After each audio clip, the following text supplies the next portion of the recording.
চলো মা, তাড়াতাড়ি চলো। হাতে ধরে নিয়ে যা। মা করবেন মা, মায়ের জাতকে হাত ধরে বেঁচে করতে পারবো না। তাহলে যে তোকেও জীবন দিতে হবে। মায়ের জাতির সরম নষ্ট করে সে জীবন রাখতে চাই না জানি, সেটা মানুষের জীবন নয়, সেটা সব পশুর জীবন। তোকে আমি কতল করব শয়তান। ও কতল করবে সে ভয় আমার নেই সোনা। আমি আপনার হুকুম সামিল করতে চান দিতে পারবো, পারবো না এই মায়ের জাতিকে ব্যাহতি করতে। সাবাস সাবাস তোমার মনুষ্যত্বকে ভাই। নিয়ে যা বলছি। মাগো আমি যা নিরুপায়, চলে আসুন মা। তাই তাই চলো বাঞ্জা, তুমি তাই ওকে নিয়ে চলো। তাই চলুন মা।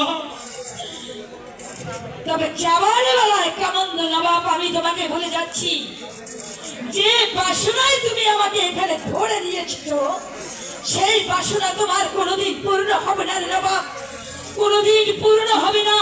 এই বিজয়া কাল্লাগিরির রূপ ধারণ করে তোমার পৃষ্ঠান ভেঙে দেবে, ভেঙে দেবে। জবান সামনে কথা বলো। নবাব যে সামনে দাঁড়িয়ে তা দেখতে পাচ্ছিস না? আপনি তাহলে আগ্রাপুরের জনমণ্ডলের মালিক? আপনার সৌন্দর্য কর্মচারী নাম বুঝি জালিম খা? হ্যাঁ, কিন্তু তুমি কি?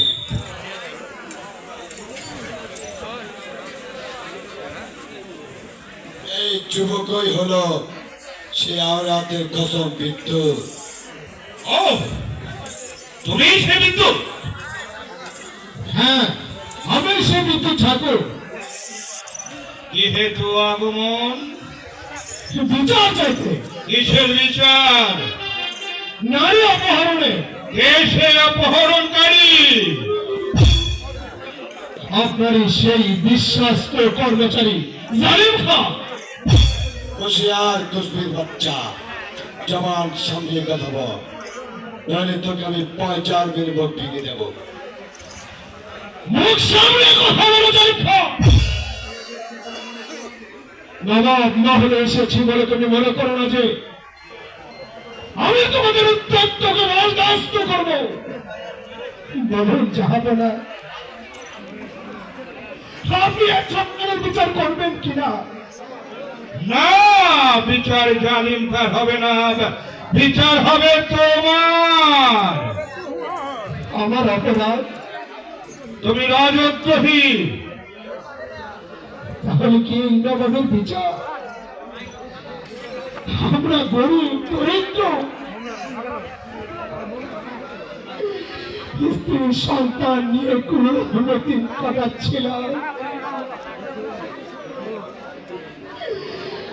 এই শয়তান আমার সেই সংসার চালিয়ে পুড়িয়ে আমার স্ত্রীকে জোর করে ছিনিয়ে ধরে নিয়ে এসেছে। তারপরে নবাব আপনি বলছেন আমি অপরাধী? আদালত, তুমি অপরাধী?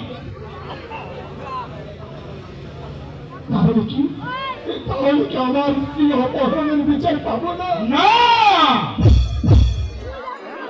বেশ, তবে আপনিও জেনে রাখবেন অত্যাচারী নবাব, আপনিও আপনার এই কর্মচারী যে অপরাধ করেছে সেই অপমানের জন্য আমি ভগবানের কাছে ফরিয়াদ করছি। যদি ভগবান সত্য হয়ে থাকে তবে আপনাদের এই অত্যাচারের বদল একদিন হবে ইনশাআল্লাহ। সবাই হাতের মুঠোয় পেয়ে তোমাকে তো আর আমি ছেড়ে দিতে পারি না। এখন আমি বেশ বুঝতে পারছি তুমি সমস্ত ইন্দ্রপুরের প্রজাদেরকে আমার বিরুদ্ধে খেপিয়ে তুলেছ, রাজকর দিতে নিষেধ করেছ। তাই তোমাকে আমি কত করুন জনা এই বিদ্রোহী কাফের বাচ্চাটাকে কতটুকু করুন। জবাব দাও কাফের, কেন তুমি প্রজাদের মাঝে বিদ্রোহের বিষ ছড়িয়ে দিয়েছ? বাঁচার তাগিদে আপনি আজ এই মসনদে